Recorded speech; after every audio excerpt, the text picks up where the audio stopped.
Thank you. That's a little bit high for me. I'm really small. Can I wind it down a bit?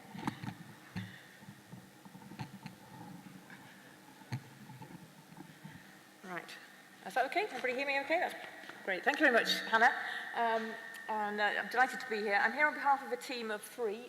Colin and Peter can't unfortunately be here with me today. Peter's a colleague of mine in the School of Education at Aberdeen, and Colin works in the Centre for Academic Development. So we're here to really give you a little bit of a flavour of what we've been looking at, which is some of our on-campus students' experiences of taking a blended learning course, which has included a MOOC.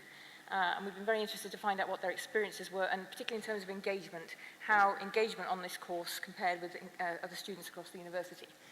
So that's really what our presentation's about. I want to do three things. I want to tell you a little bit about the MOOC first, so that you've got an idea of the MOOC that was being taken by our students. I'll tell you a little bit about the blended course and how we blended the MOOC into it, and then I'll sort of reveal some of the findings from our research. So just to start with the MOOC itself, Aberdeen is a partner with FutureLearn, and this is in fact the Africa Sustainable Development for All MOOC was the first MOOC that we developed with them. And it was a few years ago now. It's a course which took a huge team of academics and experts to put together.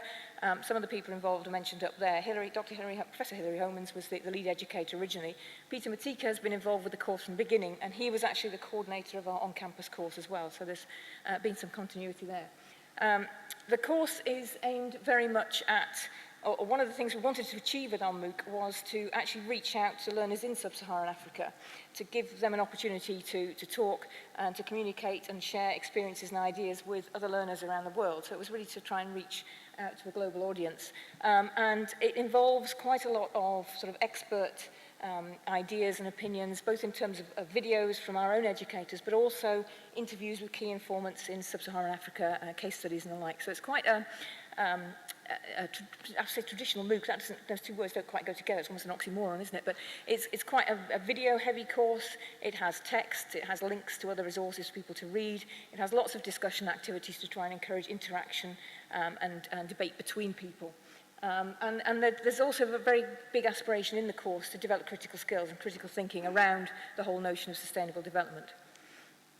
So what does it look like? I've just got a couple of screenshots, and some of you may be familiar with the FutureLearn platform, but this is a screenshot from the very beginning of the course. It's quite a structured framework that the course has. It's a 6-week course, and this is just the introduction or the links through to the first few steps in the course, which were all about introducing yourself and really getting started. Along the way, there are, as I say, lots of discussion opportunities. This is one from very early in the course, just thinking about how people look at different perspectives on development, how people define sustainable development and the like. But even here, this was in MOOC terms, it was a relatively small MOOC. I don't think we ever had more than 5,000 learners on it, but normally about 1,000 or so. Relatively small MOOC, but even here you can see 1,500 messages contributed to the discussion. So I'm going to talk now a little bit about the design of the blended course, and just because this actually has the same name, Africa Sustainable Development for All, I'm going to use the course code, which is SX1519. The blending, the MOOC came, well, it's a complicated story. There was a sustainable development course for on-campus students. It's an interdisciplinary course for cross-year students. It's a kind of a way of expanding the curriculum for first and second year, particularly students. So this tends to be a course that's taken by learners across different subject areas who come together across academic years to take this as a way of expanding their curriculum. So the course came first, the MOOC sort of then was developed out of some of the ideas and to expand on some of the ideas from the course. And then it was seen, Hilary saw the opportunity really to blend it back into the on-campus course. In particular, to try to give learners the opportunity themselves, our on-campus students, the opportunities to have these discussions with learners out there in sub-Saharan Africa. So we start with the MOOC there itself. That's a 6-week MOOC, if you like. And here's the on-campus course blended around it. What happened, certainly in the presentation that the research looked at, was the first week of the on-campus course was delivered by Peter as an induction. So students were told that this was the approach we were using. They were going to have to study a MOOC and how to access that. And that was very important to make sure they all got registered at the same time. Then for 6 weeks while the MOOC was running, the MOOC replaced the traditional lectures that would have been in the course. So learners did the MOOC, And then they also came back and had face-to-face tutorials alongside those where there were discussions of the content they've been addressing and deepening of that. And then also the expectation for some independent study alongside that. So on campus, they were doing a combination of things. Towards the end of the course, then, students got involved in group work, so after the MOOC had finished, and finished up with group presentations. In terms of assessment, the assessment was made up of the test that was there for all MOOC learners at the end of the MOOC, so the Future Learn test that they did, and then there was an e-assessment, and then an assessment of group presentations as well. So a variety of things made up the assessment for the on-campus students. So moving on to the research that we've done, what we discovered was at the same time as we were running this MOOC, the university was implementing the UK engagement survey with a wider cohort of on-campus students. So first and third years were being asked to complete the UK engagement survey. So we thought, well, this is a great opportunity. We'll see if we can get the MOOC cohort, the SX1519 cohort, to complete this survey as well, and we can have a look and see what the differences are between the two groups. For those not familiar with the UK engagement survey, it's quite a big survey. It has, I think down the side there's about 8 or 9 different categories, different sections, and within those there are a number of questions on each topic, all sort of Likert scale questions, and then opportunities for students to comment as well. So we administered the same survey that was going out to our first and third years with our SX1519 cohort, just changing the sort of introductory information so that they knew that they were only supposed to be answering in terms of their experiences on this one course, rather than their whole experience as a student. And then to supplement that, we got a good response rate from our SX1519 students, but to supplement that, we intended to do a whole stack of focus groups and interviews and so on to just get some more information about student experiences. I don't know if anybody else has had this experience, but it's proved to be very difficult to get students to participate in focus groups. But we did get 3 students who came to talk to us, and that was extremely useful. There were 3 very diverse students. They had very different experiences, but they also had some common themes that came through from talking to them. So it's given us a bit of an insight then into their experiences. So we had the data from the engagement survey. Colin is our survey expert at the University of Aberdeen, so he took away the numbers and crunched them, did some Mann-Whitney U tests, looked at the distribution of data, the patterns and so on. And I'll just show you a couple of examples of what's come out of that. This is the graph from one of the questions. It's, I hope you can read it from back there, but it's about working effectively with others. And you've got here a graph which shows the SX159 students in the darker blue, and then the wider student cohort, undergraduate cohort, in the light blue. And what we were looking here for was differences in the patterns, and to try to work out sort of which direction things were facing in, whether it was the SX151 students who were more engaged in this issue, or whether it was the undergraduate students. So this one, I think you can see there's definitely a pattern that's different for the two groups. And the SX159 students were definitely higher on this particular element on the scale. This is the stats. There's another one, contributing to a joint community of staff and students. Again, you can see this is one of the significant bits of data from the analysis. So you can see there's a slight difference in the patterns there. So we looked for significant differences, we plotted these graphs, and then we tried to sort of assess which direction things were moving in. Interestingly, when we did this, what we found out was that there were a couple of areas where there was no significant difference between the two groups. So in terms of engagement, both the big undergraduate cohort and the SX159 cohort, there was no difference in engagement, and it was in terms of these two areas, the interaction with staff and teaching on the course. So that's quite reassuring, actually, that there wasn't a difference in those. There were some areas where the big cohort of undergraduates appeared to be more engaged, and the numbers in brackets here refer to the number of items on each of the little scales that came up with this, but they were in terms of critical thinking, course challenge, and one aspect of skills development, which I found quite interesting. This was the aspect related to writing. So it was about writing they were more engaged with. And then for the SX159 students, there was a different set where they appeared to be more engaged through the course. And these, as you can see, they're slightly different. This is about learning with others. It's about partnerships. It's about research. It's about reflecting. And under skills development, the issues that came up here were things like working with others, about learning from other perspectives, and so on. So very much a sort of social angle, perhaps, to this one, social learning angle. Just to show you then a few of the themes that came through from the focus groups and talking with the students. I've just picked a few examples here, but one of the issues that came through very strongly from our students was the importance of induction. And I mentioned at the beginning this week where we inducted the students into the approach for the course. They recognized themselves, or they told us that there were students who'd found it quite difficult. Some of them were completely new to the idea of MOOCs. It wasn't something they'd encountered before. So they did need a little bit of information to start them off, but they got going quickly. So that was very helpful. Another aspect was around flexibility and control, and our respondents certainly valued very much the opportunity for flexible learning to take things and do the MOOC in their own time. They all talked about how it was active learning when they were in the MOOC, unlike being in a lecture theatre where they felt they weren't active participants.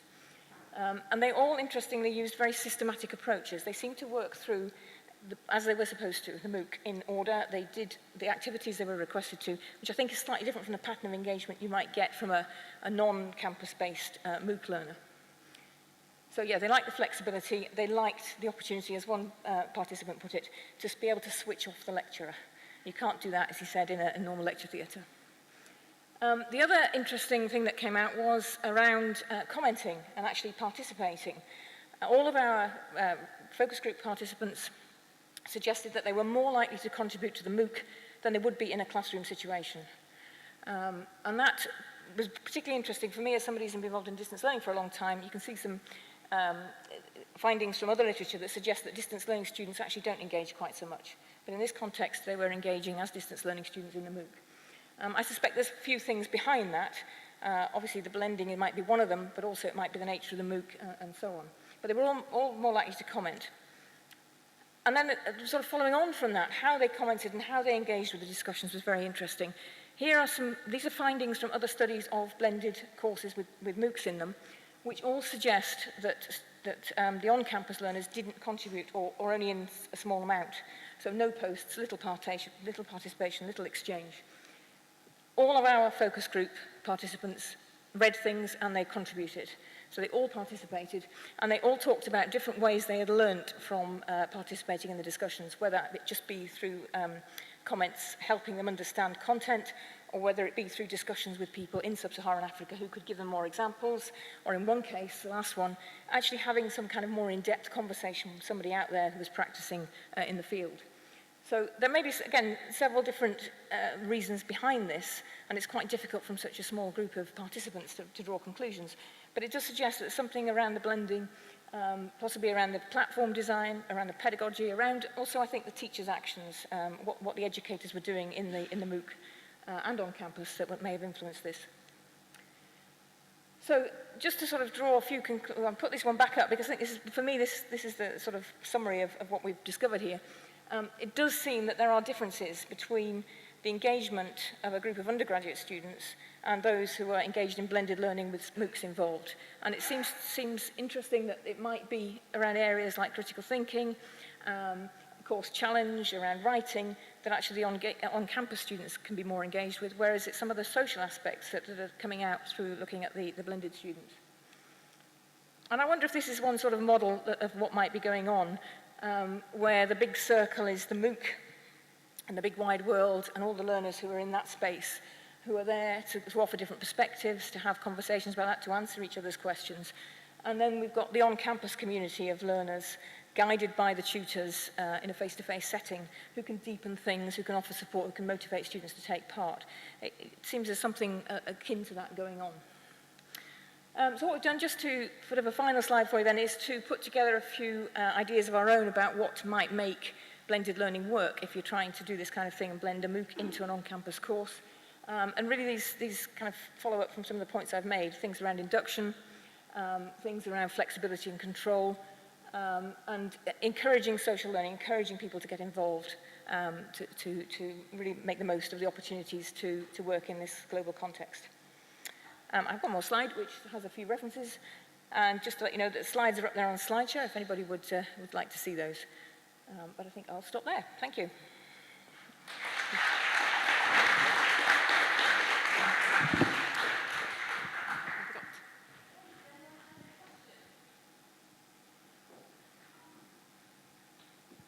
Not at all. Thank you.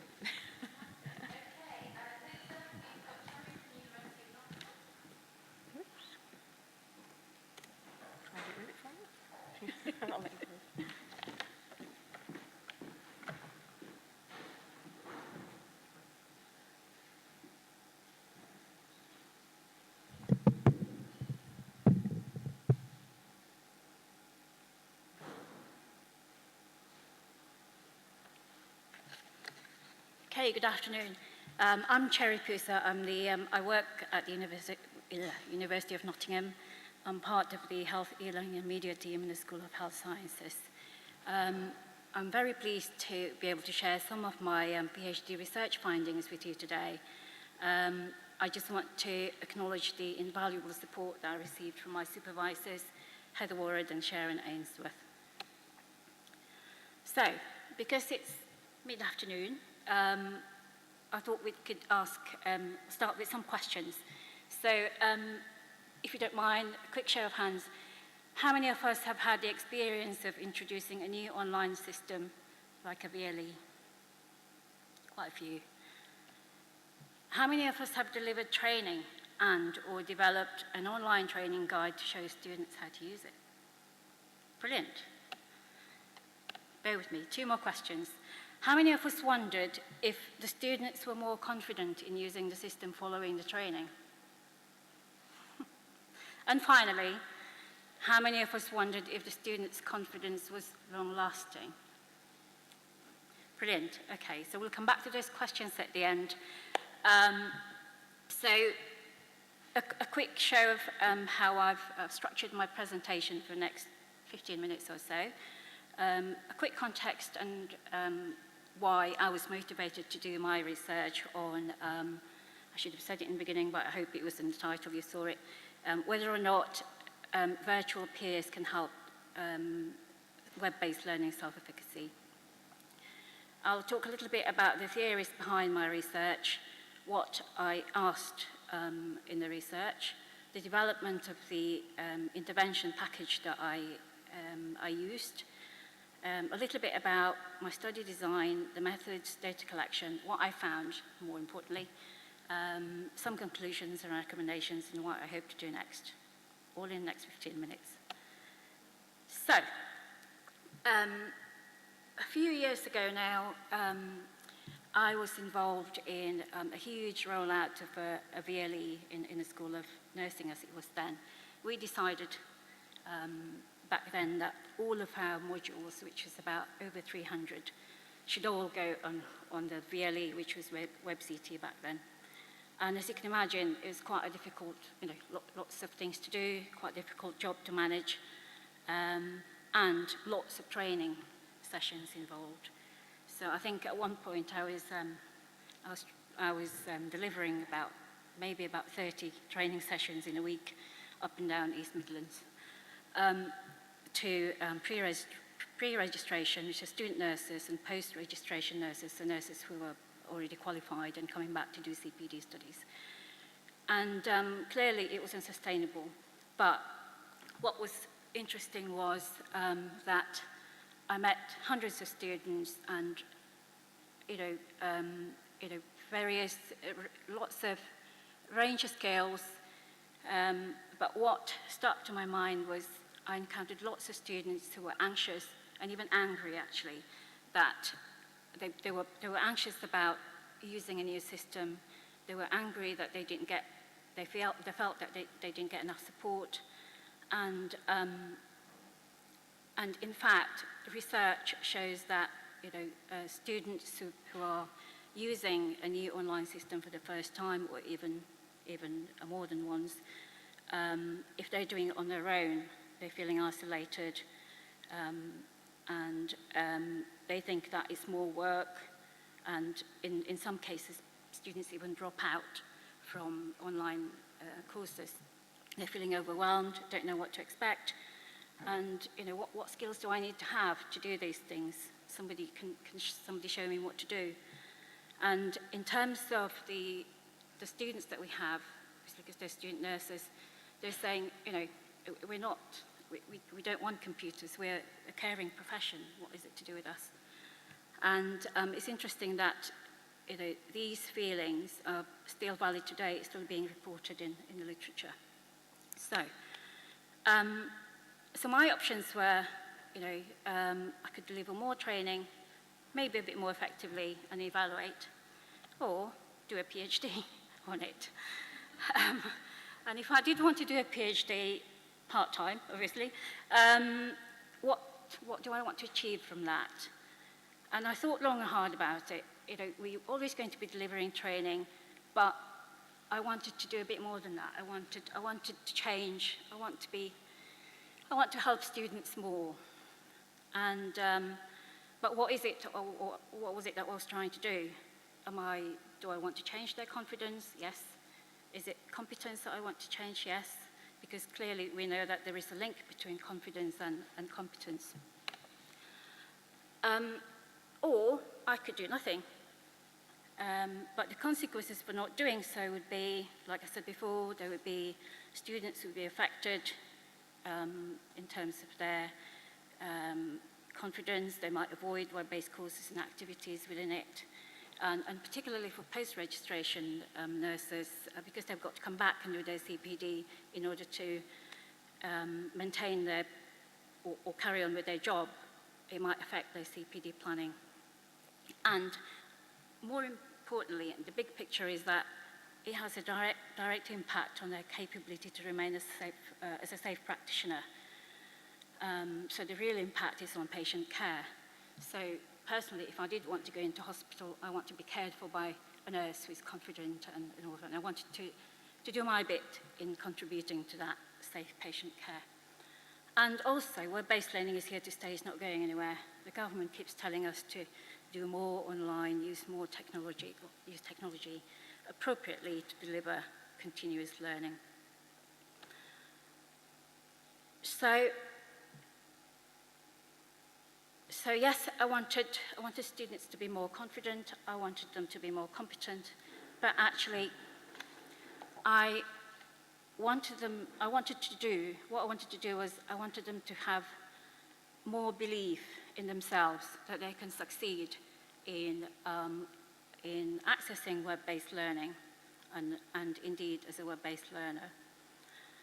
And self-efficacy fitted very nicely with what I wanted to do.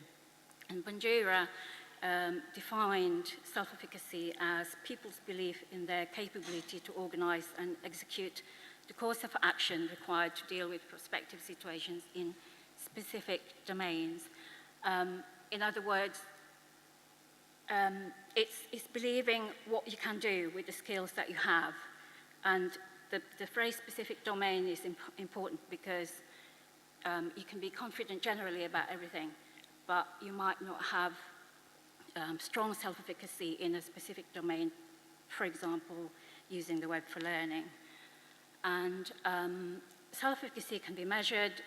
You can have strong self-efficacy. If you do have strong self-efficacy, you view challenging tasks as something that you want to master rather than shy away from. So I wanted to do something with that. So how do I do it? Where does self-efficacy come from? So according to Bandura, these are the sources of self-efficacy. So you strengthen your self-efficacy by having experience of success. So you undergo something, do a training, you've done something right. So for example, you managed to find your timetable online, for example. Sometimes that's not easy to do. So you've done that, and it contributes to your sense of self-efficacy. Social support, so your peers, your facilitators, your tutors, that can help as well. Observing others, and also by generally having positive feelings about the environment that you're in. So feeling positive about accessing the web for learning, for example.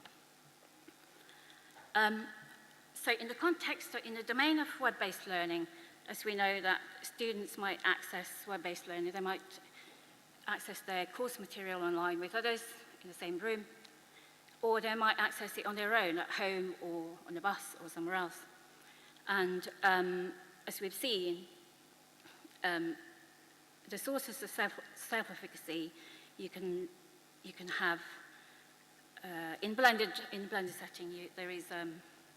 You can get social support from your peers and your friends, your facilitators, but if you're learning on your own, you might have nobody. So I wanted to look at that more as a source of how compensate for that in the absence of real peers. So as a result, I needed a bit more. I needed something else. So in the absence of real peers, I found computers as social actors, a theory or framework from the work of Reeves and Nass. And they said that people respond to web-based media as if they were social actors. So we've done this ourselves without even thinking it maybe. We respond to smileys on email or in a text, and it says that, you know, the message is a happy message if there is a smiley face. If there's a sad face, it reflects the message from the person as something they're not happy about. So, and there's a whole load of literature out there about web-based media being flattering, and people respond to that as if they're being praised by a real person. So I haven't got a lot of time to talk about it, but we can come back to it at the end if we've got a bit more time. So moving on to research questions. So these were the questions that I wanted to ask, or wanted to achieve from the research. So the obvious question, do student nurses' knowledge and skills improve as a result of training? Do the student nurses' web-based learning and self-efficacy levels improve as a result of training? Does the format of delivery or presence of social persuasion impact on nurses' web-based learning self-efficacy, so blended or self-directed format? And finally, because of the absence of real peers in a self-directed setting situation, I wanted to know if I put virtual peers in there, does it affect the improvement of nursing students' web-based learning self-efficacy?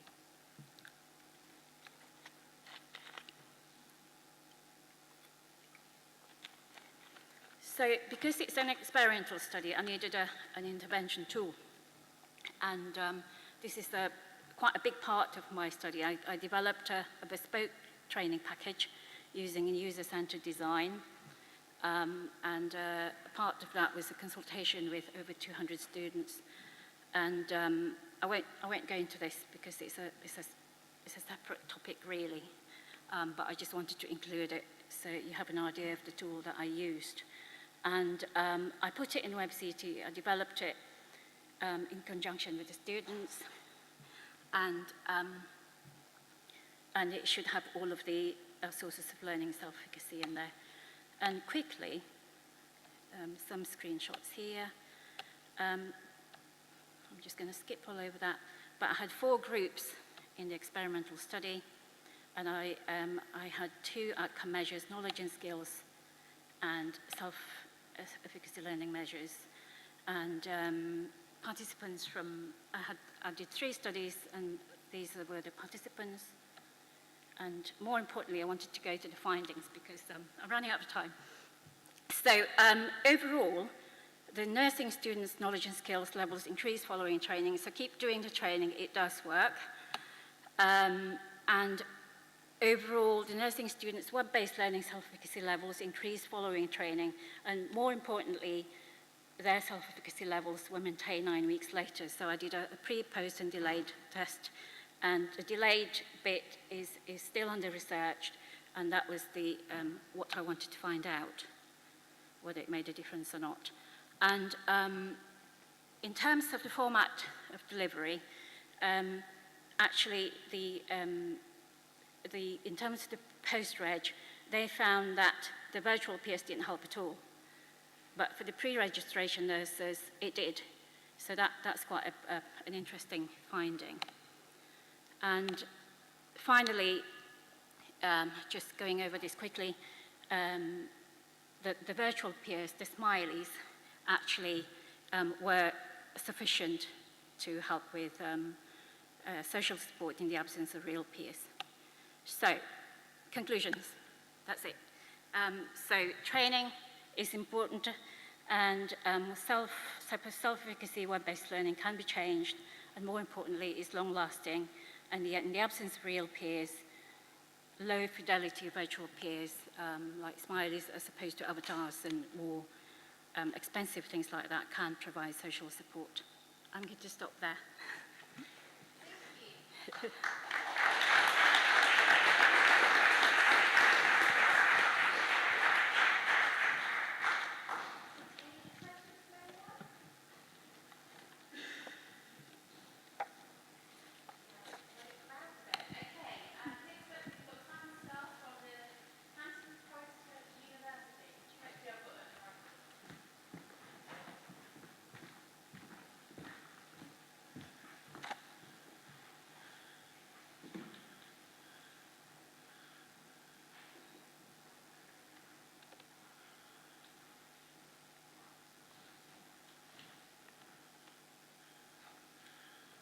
It's always a good start when you can get the technology to work, isn't it? Well, hello everyone, I'm Simon Starr and I'm a learning technologist from Canterbury Christ Church University. We're a post-92 based in Kent in the UK with about 17,000 students. And as a learning technologist, it's been my dubious pleasure and honour to run our Turnitin setup for more than a decade. But as a learning technologist also, I'm more interested in the pedagogy than I am in the technology. So what I've come to talk to you about today are the findings from some research I did into students' use of feedback provided through Turnitin at Canterbury Christ Church University. So my own interests in relation to feedback are around students' use of feedback to develop independence, so to become self-regulating learners. Over the next 15 minutes or so, I'm going to talk a little bit about the research, but I'm going to linger on the findings, and then I'm going to offer some questions to you to investigate the use of, or the choice of presentation of digital feedback, which is the focus of my research. You can investigate that in your own practice or indeed support colleagues to do that. So I know we had some technical problems earlier, so I've got a couple of diagrams to show later. So just in case, there's a link to the slides up there. I must say, actually, it's a pleasure to come to Olt and not have to explain to everyone what a learning technologist is. I know there's a few of us here, but I've given up saying that at parties and just getting that blank look. I don't really want to know, so I just tell people I design fireworks now. So a bit of background. Like many of us, we've had a growing use of digital feedback at Canterbury Christ Church University, driven in part by a requirement 5 years ago for all coursework to go through Turnitin for plagiarism checking. And since then, there's been very rapid growth in programs and markers choosing to use Turnitin to provide electronic feedback. As well as you can see, we have quite a high volume of that. So we know a little bit about students' experience of Turnitin. We know that they value the flexibility of being able to submit work electronically wherever and whenever they are, and also to be able to collect their feedback without having to drive in and pick it up. And we know also that a growing number of our students value the reduction in paper that digital submission and return of feedback can enable. We also know for staff that providing digital feedback can reduce that all-important turnaround time. But what we don't know much about is whether there's anything about providing digital feedback that might be helpful for the learners in terms of developing their independence. Now that's what I'm interested in. Okay, so there is some literature around this, and there are some suggestions in the literature that using digital feedback as compared to paper-based forms of feedback can actually improve pedagogic outcomes. These studies here find that students, for example, are more motivated to go on and use their feedback to improve themselves as a result of receiving digital feedback, and also more aware of the all-important assessment criteria when they use digital feedback, or they receive digital feedback as compared with non-digital feedback. But the studies you find in the literature don't tend to investigate in any detail why that might be. What is it about digital feedback that might lead to better outcomes for students? So what I wondered, being a learning technologist, is there anything about the digitalness of feedback which might engage learners more than non-digital feedback? So that prompted me to come up with this research question. This is some research I did for my master's dissertation a couple of years ago. What I was really looking at was, can I identify any ways in which the choice of the myriad different ways of presenting feedback using Turnitin might make a difference to whether and how students engage with their feedback. So I've got the findings of that here today, and I offer those to help guide action research. I'm not going to linger here, but just out of interest, how many people are familiar with the feedback tools in Turnitin? I know it's many of us, isn't it? Okay, so feedback enables a lot of different ways of presenting feedback through Turnitin, including on-script, bubble comments, pop-up comments, and also kind of just writing on the script, red penning if you like, and a number of off-script ways of presenting feedback, including paragraphs of summary feedback, which can be written or it can be audio recorded, and also a number of assessment criteria-based presentations of feedback, including rubrics, which are essentially grids, and also this grading form here, which allows you to write ad hoc comments against each assessment criterion, whereas the rubric has preset comments for each level. So there's a whole bunch of different ways of presenting feedback through Turnitin. So my question was, does the choice of those make a difference? So before I could consider that, I needed to consider, well, what does engagement with feedback look like? So going to the literature, there are various ways of engaging with feedback, from the obvious. Do students read it or listen to it or watch it? Do they think about it, and do they actually go and do anything with it, make a plan to improve their work as a result? To perhaps the less obvious, do students go and actually seek a dialogue with tutors, peers, or friends as a result of having feedback? Do they enter into a discussion once they've had feedback? To, I think, a really under-researched area, which is, does feedback prompt an emotional response in students, and does that make a difference? So the design of the study, it was based on interviews with a purposive sample of undergraduate students across a range of levels of study and subjects, and I asked them about their feedback experiences using, or feedback through Turnitin, their experiences of those, and I was looking for evidence of those different ways of engaging with feedback and whether there were any barriers or enablers in terms of how they engage with their feedback. And the results came in that essentially, yes, for those students, the choice of those different presentations of feedback in Turnitin did make a big difference to their engagement with their feedback. And more so, it made a difference not only to their ability to use their feedback to improve, it made a difference to whether they wanted to read their feedback or listen to their feedback at all. So themes arose involving ability and motivation to use feedback. So this is where, if the technology holds up, we can have a look in detail. So what this diagram is attempting to show is, firstly, where there were presentations of feedback in Turnitin, so the on-script bubble comments and the off-script recorded audio comments had positive influences on students' engagement. So on the right-hand side in yellow, these are some of those dimensions of engagement with feedback I took from the literature. And in grey bubbles in the middle, these are the ways in which bubble comments and voice comments influence students' engagement.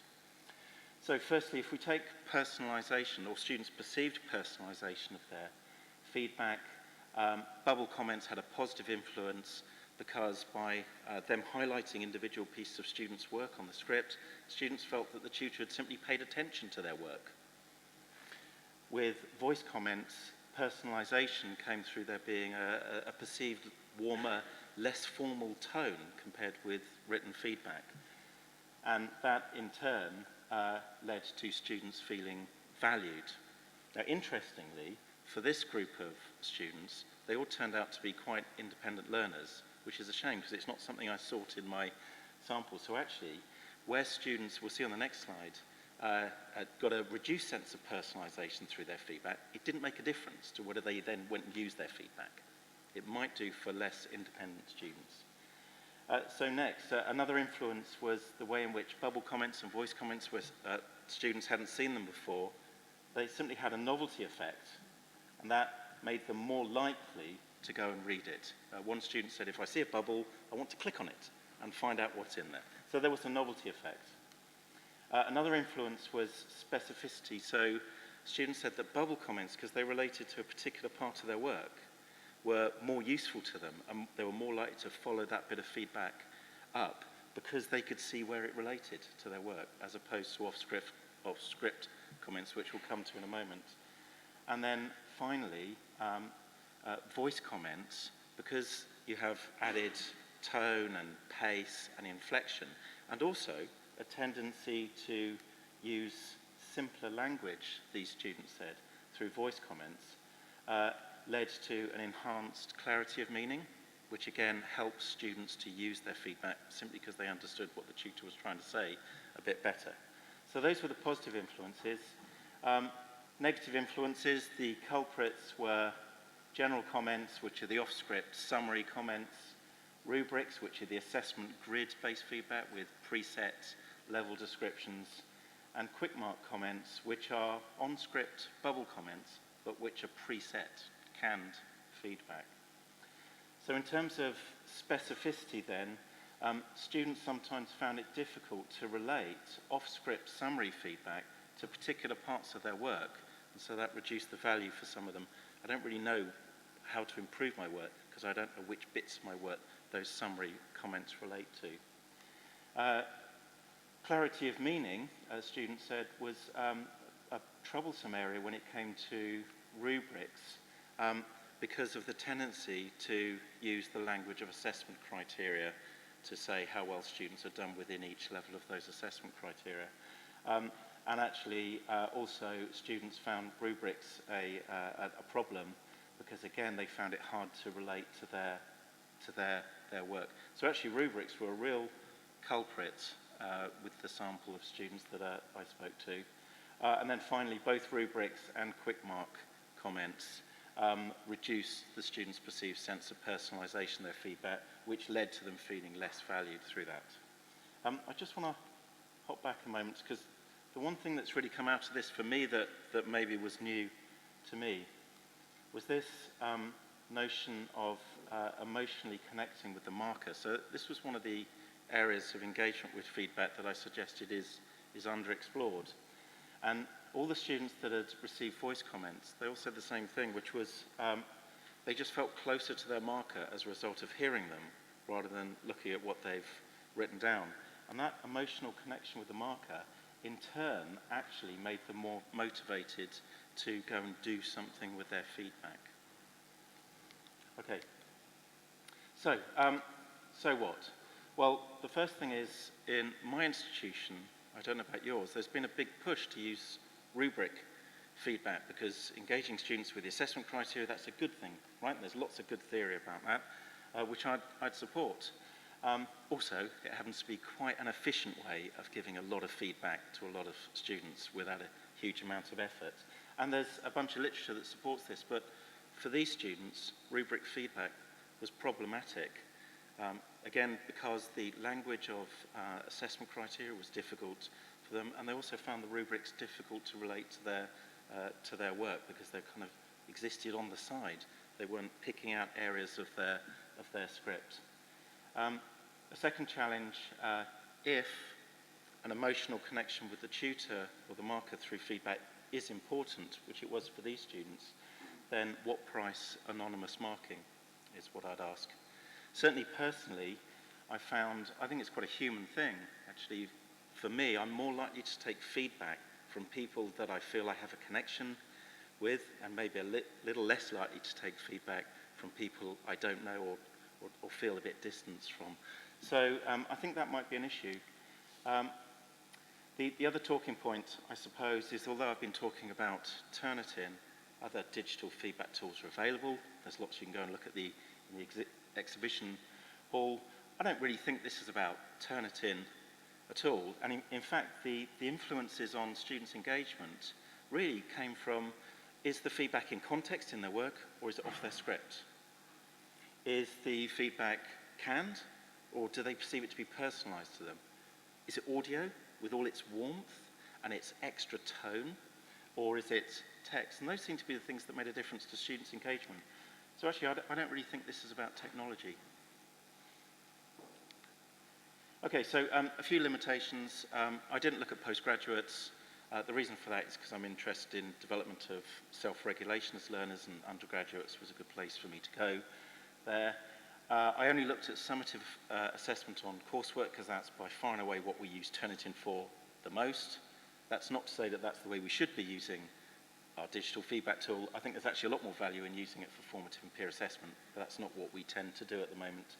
And as I've mentioned, thank you. Okay, so I'm going to take some questions now, and while I do that, I'll leave some questions up here for you.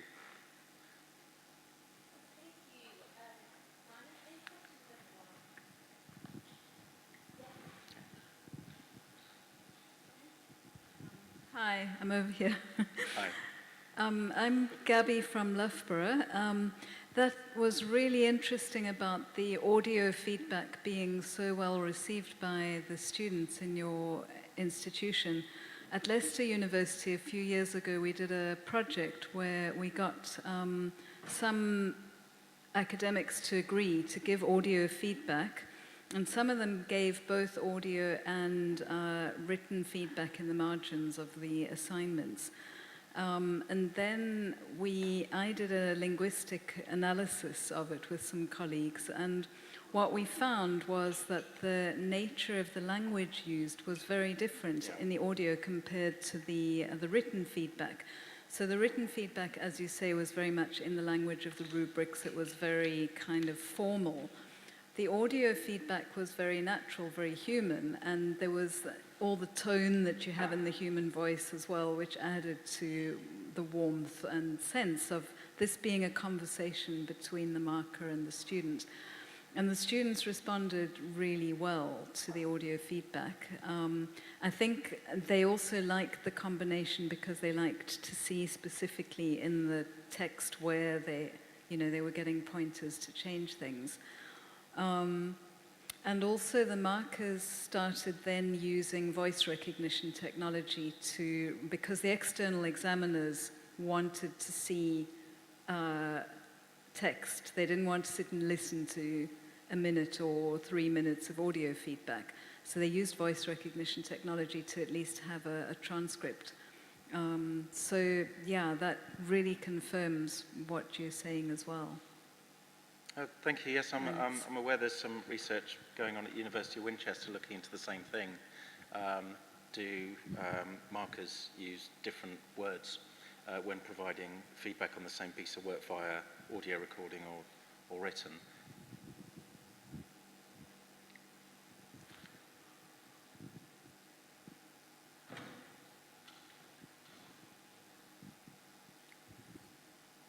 Thanks. It's James Little from the University of Sheffield. So you mentioned that obviously you feel it's not about the tool, but more kind of the assessment method itself, or the assessment feedback method.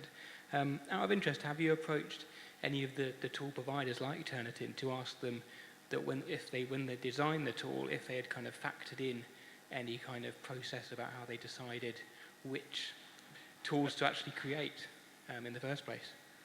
That's a great question, thank you. I don't think I'm alone in having been asking Turnitin for about 10 years to do this. I find them, actually, the tool providers very receptive to hearing from the HE community about what's needed from their tools. I think what's sometimes a bit different is the pace with which those things can be developed. So for example, I know that Turnitin understand that for there to be greater adoption of the audio feedback tool through Turnitin, they need to do a couple of things. One is to make the audio downloadable for quality assurance, which is a real barrier to us at the moment. But the other thing is to recognise that students like to see some feedback comments in context on their work. So I know that they have talked about providing on-script audio comments. So in the same way you can highlight a piece of text and put a written comment on it at the moment, they are talking about being able to highlight a piece of text and do a short audio comment. So in short, I find them very receptive to talking about it, but pace of development's a different thing, isn't it?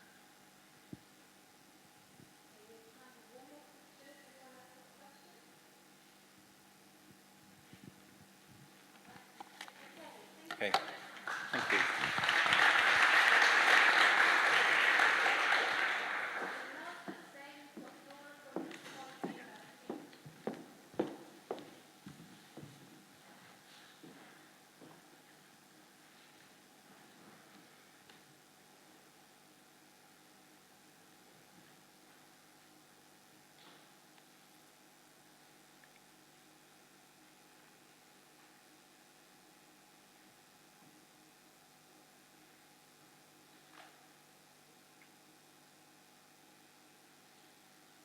That was tense. Didn't think it was going to load for a second.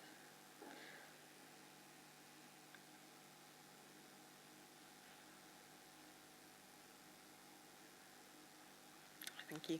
Thank you for all not sneaking off. I know I'm the last talk, so thank you for not diving out through the doors. My name's Laura Roach. I'm from Cardiff University in the School of Healthcare Sciences.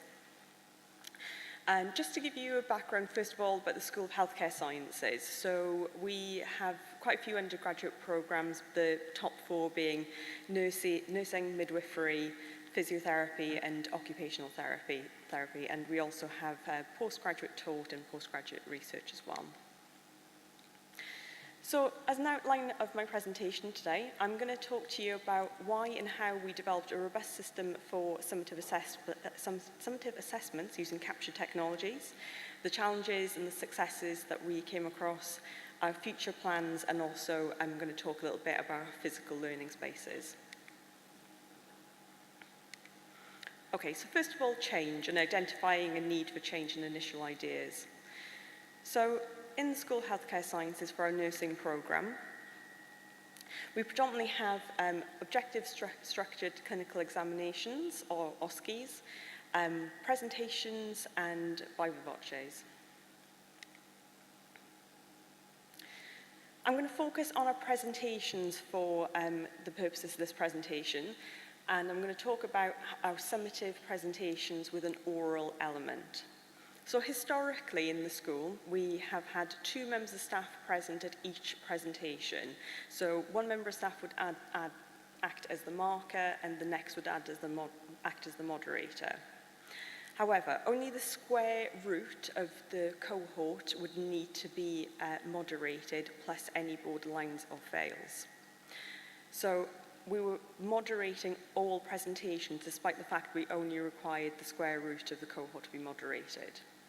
Historically, the presentations have been filmed using camcorders for the purposes of external examination, but not for the purposes of moderation.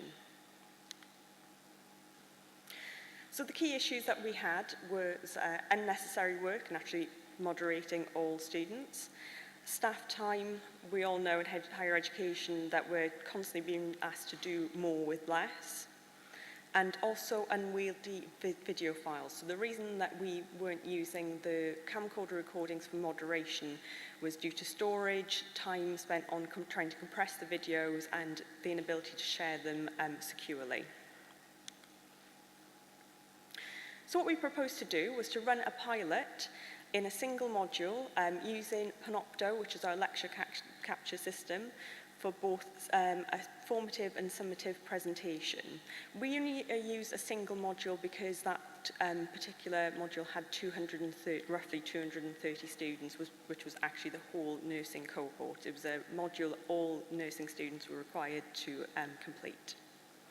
For those of you not familiar with Panopto, there are 2 sides to it. So we had core existing facilities, which means that we had some teaching spaces where the audio and the visual was recorded.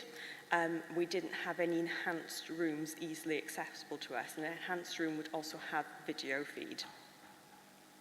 The recordings would be stored on Learning Central, which is our VLE and powered by Blackboard, and the module would only be available to certain members of staff, and it would not be accessible to students. We'd continue to have a first marker in each room, naturally, and the moderation would take place online in the VLE at a later date. So what did our pilot look like? Well, first of all, before we started anything to do with the pilot, we had to look at training. Panopto is a fairly new system in Cardiff University, and certainly in the School of Healthcare Sciences, it's still in the process of being rolled out to staff, and not all staff are familiar with it. So we sat down with all the markers and the moderators to run a training session. I ran a group session. We recorded it using Panopto, so there was no excuses for anybody not being able to attend and not watching it. But we also created an online resource in Xerti, which was always available. So if the markers and the moderators were in a situation where they couldn't watch the training video, then they could always refer to the online resource. The training set out the expectations of the markers, things like making sure the recording had started, making sure you knew how to stop the recording at the end of the presentations. And for emergency situations, we had a too long didn't read section at the end of the online resource. So if anybody for any reason hadn't got round to watching the video or reading the online resource in any depth, then they had an emergency go-to section. And they also had the contact details for the Learn Technology team, myself and my colleagues Bex, and the University IT team. So, as I said, we used a nursing module with a large cohort. We only had core capture available, so for a video feed, we used webcams on tripods. And we scheduled all the sessions ahead of time. We had quite a few members of staff ask us to provide a recording per student, but due to the size of the cohort, this just wasn't feasible. We often have no-shows, which I'm sure everybody's familiar with. We'd have students going off sick and so on, so it wasn't feasible to keep the timings absolutely perfect with the recordings. So we split them into morning and afternoon. And for the purposes of the pilot, we conducted checks at the start of each session. So I worked with the Learn Plus team. Learn Plus in Cardiff University oversee Panopto. And we just checked there was a video feed and an audio feed for each session. And we also provided each room with a camcorder and a memory card, just in case there was a catastrophic failure, which thankfully there was not. To start with, we filmed the formative presentations. So the students were invited to come along and practice their presentations in groups. The videos were made available to the students in Blackboard directly into their module. And the students were advised that the videos would be available to view. So they could go in, they could watch their own video, they could watch other people's videos. And we did ask the students if they watched them and how useful they found them. We didn't have a fantastic feedback. We only had 27 students respond, 6 of whom watched their presentations, 5 of whom found them somewhat or very useful, which is great. But interestingly, not for so much for the purpose of this presentation, but something we are going to look at in the future, is one student watched nearly all of the presentations. That's a lot of presentations, and one thing we are going to look at in the future is how we sort of advise students on moderating how much they watch so they don't become overwhelmed. So for the summative presentations, they were held over 5 days, and we had up to 6 rooms going at any one time. And again, we had 2 sessions per day, and in the end, we had about 60 recordings, give or take a few for resits, extenuating circumstances, and third attempts. So then it came to the moderation. This was the important bit. So of the staff who were moderating were given training on how to access the videos in Learning Central. The assessments team in the school calculated the square root of the cohort, plus any borderlines and fails, and identified which students need to be looked at. And it was up to the module leader to identify which videos the students appeared in, plus the timestamps, and feed that back to the assessments team. That was a real turning point for us because we thought it was going to be really time consuming to do that, but actually the information was all there because we already had spreadsheets of when approximately the students were due to attend, and it was quite easy to work out. The moderation was completed online at the same time, so everybody was expected to be at their computers, wherever they wanted to be, to complete the moderation at the same time, so there was support on hand. So, looking at the impact, these are the real figures, and this is what's most important. So we estimated that before using Panopto, there would have been approximately 107.5 marking hours and 121.5 moderation hours. We estimated that based on previous uses of moderation from the previous cohort, and then we calculated how many actual hours was required for moderation post-Panopto. So after we completed the moderation online, it was reduced from 121.5 hours to 11.5 hours. And I was going to say you can't put a figure on that. You probably could if you wanted to try and cost it. But that has saved a significant amount of time for teaching staff that can be freed up for other things, to give students tutorials, which they're always crying out for, and to just spend time on other things which are important in the job.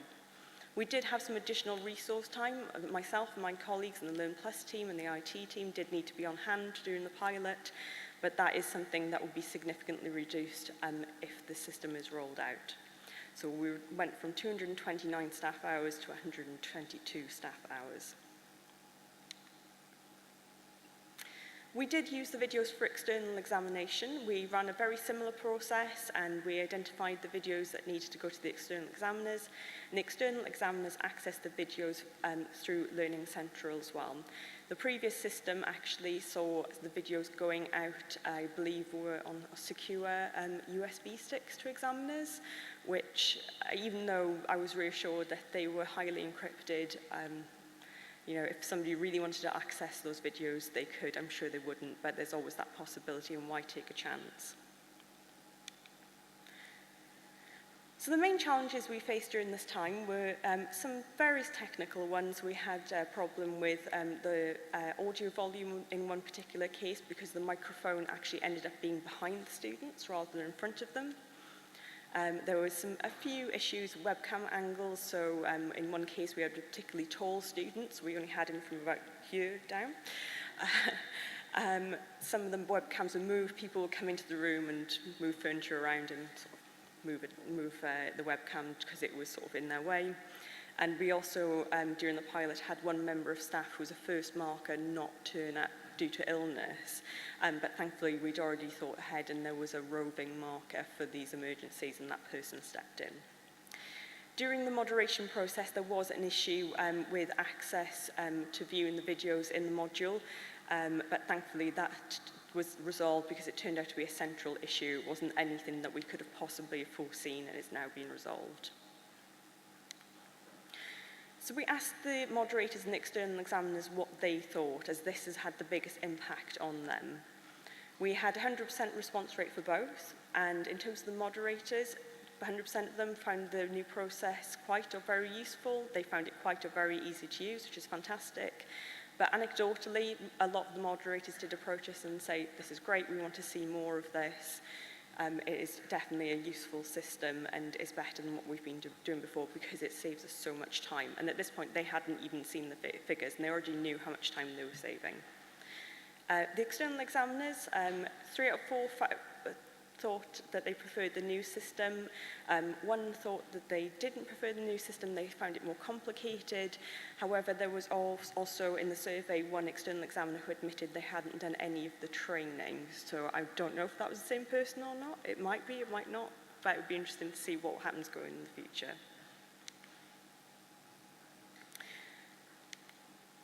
So looking at future plans, what's next? Before I go into the future, I'm just going to talk very briefly about our physical learning space upgrades. So since this pilot, we've actually had a significant upgrade to our Panopto facilities in the school. We've gone from having about 15 rooms with core capture to 23 rooms with enhanced capture. So we have 23 dedicated spaces with video and audio feed to be used for, not purely for assessments, but it will certainly help. This was partly done in conjunction with our Learn Plus team, who, when they saw what we were doing, offered us more equipment, and also partly funded by an award that myself and my colleague Bex won internally to have some upgrades done. So for the future, our education committee in the school has stipulated that all summative assessments with an oral element must be recorded using the new system. They were very impressed by the amount of moderation time they saved, and they want this to be rolled out.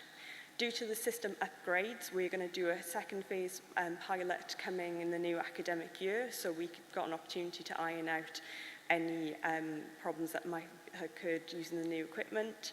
And also we're going to be working with the program leads for each program just to see what they need for their specific programs, because something like nursing and physiotherapy, they're going to be very different in the requirements. And this is anticipated to be fully rolled out by the academic year 2018-19. Unfortunately, It will not be me taking this forward. I've thoroughly enjoyed working on the project, but I am currently in my last week on the job. I'm off to pastures new next week. But my colleague Bex and my other colleagues in the university will be taking it forward, and I'm sure they will do a fantastic job. Thank you very much.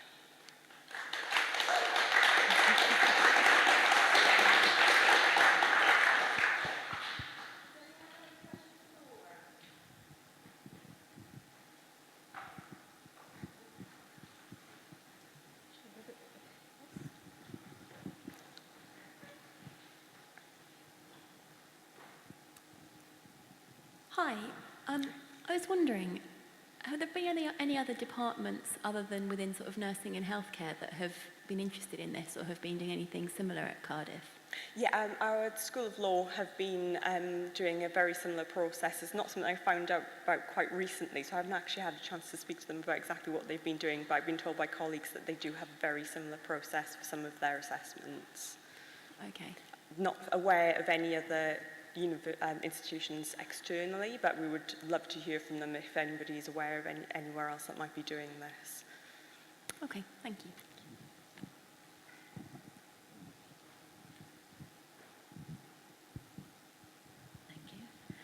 I'm not quite sure how so much time was saved for the moderators, because if the presentations were previously done face-to-face and now they're being recorded, did they not have to moderate the same number of presentations? No, so the